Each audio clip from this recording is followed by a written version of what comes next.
Continuando o nosso texto aqui, nós nos deparamos com outra lição importante, muito importante. Essa outra lição emana dos versículos 27 e 31. Vejam o que diz o versículo 27 e o versículo 31. Vejam o que dizem esses versículos. Sobrevieram os filhos de Jacó aos mortos e saquearam a cidade, porque sua irmã fora violada. Vejam, aqui o autor bíblico explica o que motivava aqueles homens. Eles entenderam o seguinte: olha, quem violou Diná foram todos os homens de Siquém, todos. Porque isso aconteceu naquela cidade, todos eles são responsáveis. Eles tentaram dar, e é aqui que eu quero chegar, eles tentaram dar ao seu crime uma justificativa nobre. Nós percebemos aqui no comecinho da Bíblia uma prática comum nos homens maus. O mal sempre tenta encontrar uma justificativa nobre. A pessoa pratica o mal, mas ela justifica isso.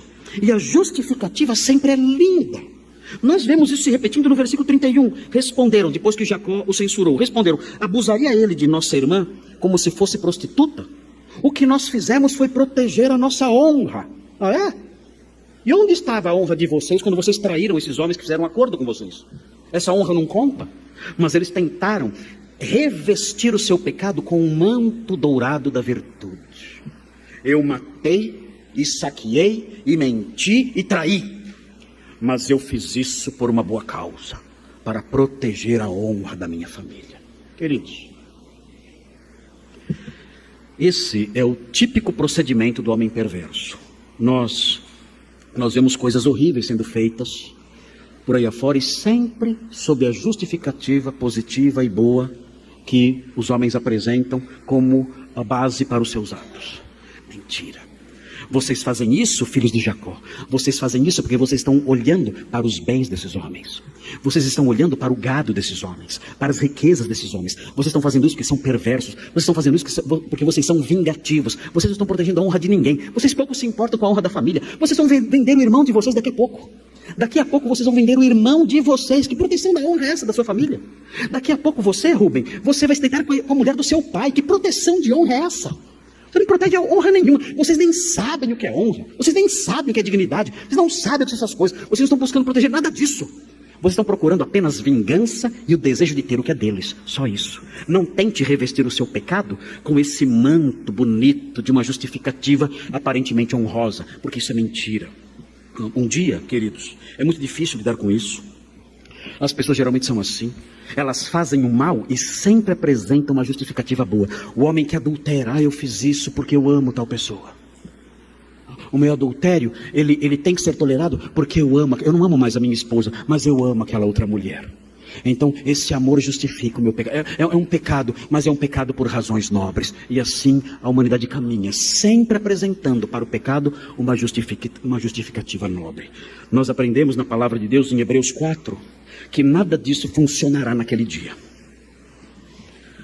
Em Hebreus 4, versículos 12 e 13, nós aprendemos algo terrível. Porque a palavra de Deus é viva e eficaz, e mais cortante do que qualquer espada de dois gumes. O assunto aqui é o juízo de Deus, é o julgamento de Deus, é o julgamento punitivo de Deus, é a sentença punitiva de Deus enunciada, é a sentença punitiva de Deus verbalizada. Esse é o assunto aqui. Deus enuncia sentenças em palavras. E são essas palavras da sentença punitiva de Deus, são essas palavras que são vivas e eficazes. É disso que o texto fala. O assunto aqui não é bibliologia. O assunto aqui não é a natureza das escrituras. O texto não trata desse assunto aqui. O autor de Hebreus não menciona isso aqui. Nem sombra disso existe aqui.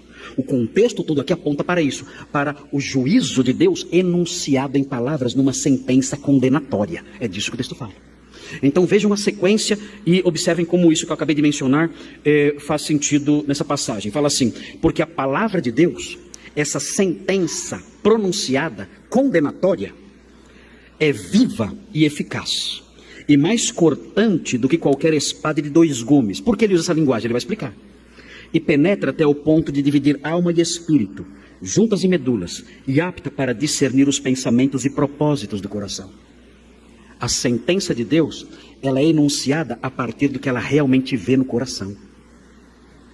A sentença condenatória de Deus não é baseada em aparências ou desculpas bonitas. Você pode dizer, eu fiz isso, mas meu objetivo era nobre. Com Deus isso não funciona. A sua palavra condenatória é baseada no que Ele vê no coração. A sua sentença é uma sentença que entra dentro do seu coração e discerne os seus pensamentos. Não há como fugir disso. Você pode dizer com a sua boca, eu fiz o mal por amor, eu fiz o mal porque estava nessa situação. Você pode dizer o que você quiser. Deus conhece o coração.